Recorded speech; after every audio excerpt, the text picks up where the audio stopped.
और अब बात बीजेपी की, जो मिशन बंगाल में जुट चुकी है। गृह मंत्री अमित शाह के 2 दिन के बंगाल दौरे के बाद आज बारी है प्रधानमंत्री नरेंद्र मोदी की। बंगाल के महापुरुषों की विरासत के रास्ते बीजेपी सत्ता पथ पर तेजी से आगे बढ़ रही है और पश्चिम बंगाल की मुख्यमंत्री ममता बनर्जी बीजेपी के मिशन बंगाल से क्यों आखिरकार लाल है, यह इन तस्वीरों से समझा जा सकता है। जहां पर एक तरफ बीजेपी एक एक करके कैसे आगे बढ़ना है उसकी रणनीति बना रही है, तो दूसरी तरफ क्लियर ये कह चुकी है ममता बनर्जी कि ये एक तरीके से चीटिंग है जो कि बीजेपी कर रही है। अपने 2 दिन के पश्चिम बंगाल के दौरे की अगर बात करें तो अमित शाह ने ममता बनर्जी की मुश्किलें यहां पर बढ़ा दी।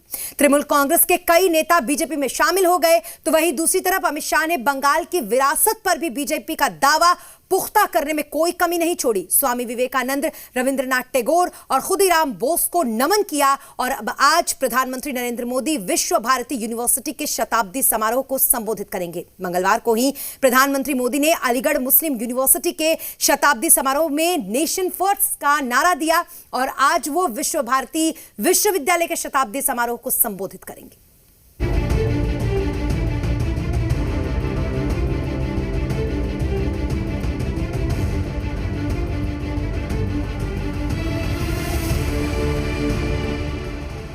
सुरक्षा हो, राष्ट्रवाद हो, ये जो चीजें हैं जो हर नागरिक के लिए जरूरी हो, क्योंकि यहां से स्वतंत्रता के अनेक सेनानी निकले।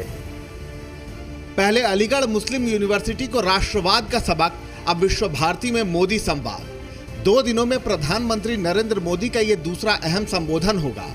बीजेपी मिशन बंगाल में जुटी है और इस मिशन के लिए प्रधानमंत्री नरेंद्र मोदी का संबोधन क्यों अहम है, ये एएमयू में प्रधानमंत्री नरेंद्र मोदी की बातों से समझा जा सकता है। अलीगढ़ मुस्लिम यूनिवर्सिटी में प्रधानमंत्री नरेंद्र मोदी ने राष्ट्रवाद का पाठ पढ़ाया, सबके साथ और सबके विकास का मंत्र दोहराया।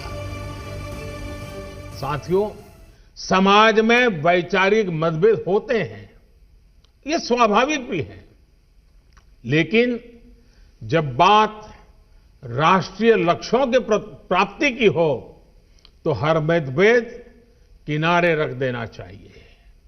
जब आप सभी युवा साथी इस सोच के साथ आगे बढ़ेंगे तो ऐसी कोई मंजिल नहीं जो हम मिलकर के हासिल न कर सकें।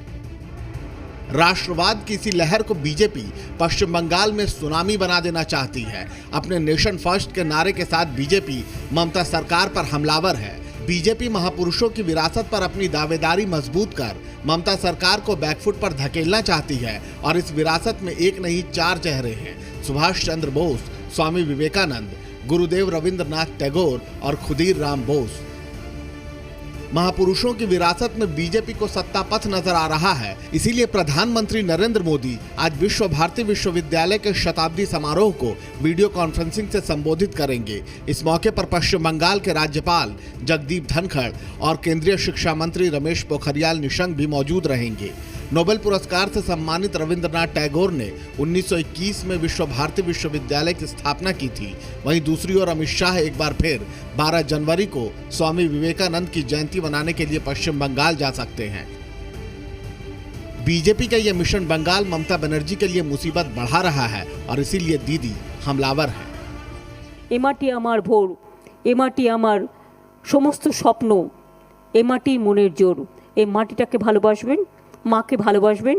নোবেল প্রাইজ থেকে শুরু করে সবই যদি দেখবেন সবটাই বাংলা। বাংলাটাকে গুজরাট হতে দেব না। ममता बनर्जी बीजेपी को बाहरी बताकर सियासी लड़ाई तेज कर चुकी हैं, लेकिन वो जानती हैं कि अगर विरासत पर बीजेपी की दावेदारी मजबूत हो गई तो बंगाल की लड़ाई वो हार भी सकती हैं। इसीलिए टीएमसी ने भी महापुरुषों के सम्मान के लिए अपना कार्यक्रम जारी कर दिया है। 1 से 7 जनवरी तक टीएमसी के कई कार्यक्रम आयोजित किए जाएंगे। 12 जनवरी को तृणमूल कांग्रेस स्वामी विवेकानंद की जयंती मनाएगी। 23 जनवरी को सुभाष चंद्र बोस की जयंती मनाई जाएगी। नेताजी की जयंती पर 1 से 30 जनवरी तक टीएमसी के कार्यक्रम होंगे। यानी बंगाल में चुनावी धमाल शुरू हो चुका है। चुनाव का ऐलान बेशक नहीं हुआ।